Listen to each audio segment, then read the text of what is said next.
Your sister was telling me that Andre would have been one of the wrestlers that was pretty close to her. How did you get along with Andre?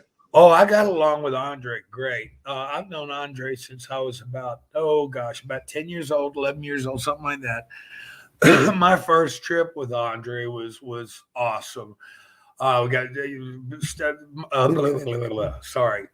You got do I got a minute to tell this story? Oh yeah, for sure. Okay. Okay, so Andre the Giant, the world's biggest wrestlers, coming to the territory to be what? My dad's tag team partner around in some of the towns at the territory, and they're wrestling against five guys, Grizzly Smith and Andre the Giant. So it was a Friday, and Lafayette, Louisiana ran on Friday, but they had to be at TV, Shreveport TV Saturday morning. It's like 8 o'clock or whatever. So Andre was coming over. Mom was going to cook her chicken fried steak, which was mine and my sister's favorite meal, with mashed potatoes or rice and gravy and green beans and the whole 9 yards.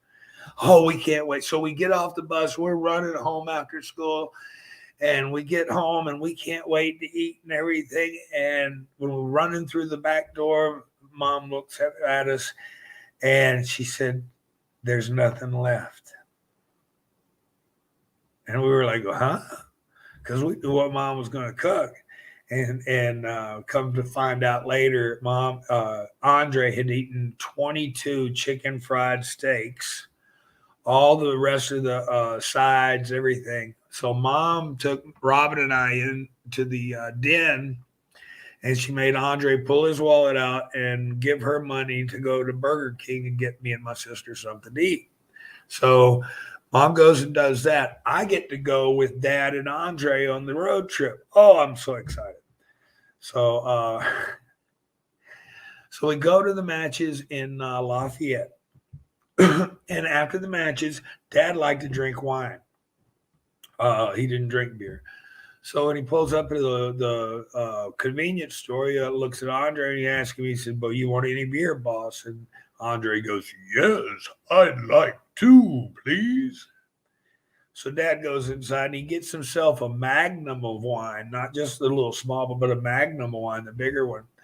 And he goes over there, two beers, a guy that big. Oh, I'll get him a whole six pack. So Dad comes back to the car, sits down, he goes, "Here you go, boss," and sets the six pack down there. And Andre looked at him, he goes, "I meant two cases." So Andre gets out. He goes in the store, comes back out with two cases. Now I'm in the back seat. Dad had got me a bottle of Boone's Farm Strawberry Hill. He would buy me bottles. Well, I guess you heard on the dark side of the ring, but he would buy me wine, and that way I wouldn't interrupt with the boys, or if they were talking business. That was the rule in the car. I couldn't interrupt. So anyway, so I'm drinking my Boone's Farm Strawberry Hill or something, and Dad's drinking his wine. And Andre, they're talking and laughing and having a good time. When we get to Alexandria, Louisiana, Dad's going to get gas, so I'm the only one that goes to the restroom.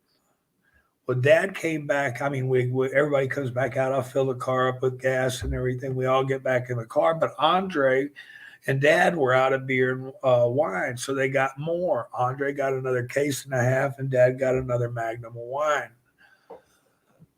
So they get to Natchitoches, Louisiana, between Alexandria and Shreveport. It was all Highway 1 or 71-1.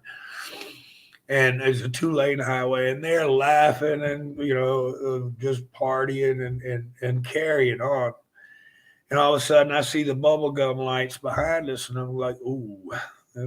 So I wait for a second, and Dad doesn't respond to it or anything. So I said, "Dad." And he said, "Son, how many times have I told you not to interrupt when we're talking business?" I said, "Yeah, but Dad," he said, "Son, I don't want to tell you again." I said, "Yes, sir." So I'm sitting there. And I'm watching that policeman, and he's behind us, and boy, we're trucking on down the road. Dad and Andre are carrying on. They don't know what's going on. So a couple say, "You maybe a minute or so later," I said, "Dad," and Dad said, "Son, do I got to pull this car over?" And I should have said, well, yeah. You know, but I was like, I didn't want to be the reason, for this. So I was like, okay. So I shut up. So then my dad's driving and he says, Andre, he goes, boss, he goes, I didn't take a leak at that convenience store. And Andre goes, neither did I. And dad said, I sure wouldn't mind stopping and checking the other side of a road sign. And Andre just said, I could take a piss. So they pull over. Well, I was sitting in the back seat. And here's what I see. I'm looking out the back window, and that little trooper has already jumped out of. I don't know. I don't know if he was a trooper, if he was a parish police, or what he was.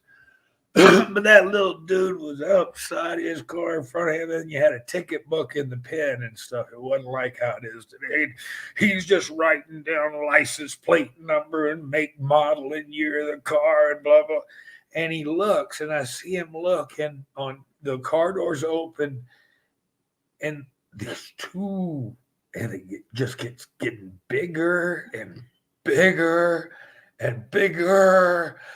And these two giants are there, and this he's probably like a regular sized person, like 5'10" or something. Is that regular size? Yeah, she said 5'10" is regular size. So he's probably around that size or so. And he looks up, and you see these two monsters, a big 380-pound, 6'10", monster here, and another one that's standing up. And when he gets to 7 foot, he just keeps on going, and both of them bigger than life and right up in your face. And they turn around and they go, hello. And that guy threw his ticket book and his pen up in the air and ran and jumped in his car and turned around and got the hell out of there. That's hilarious. Yeah. Oh, it's great. Thank you for watching the Hannibal TV. Please like this video if you enjoyed it and click the subscribe button to not miss any of our latest shoot interviews, match videos, or news updates. Support us on patreon.com for $1.99 a month to watch our full shoot interviews ad-free and help our channel grow. Follow us on Twitter at the Hannibal TV for instant updates.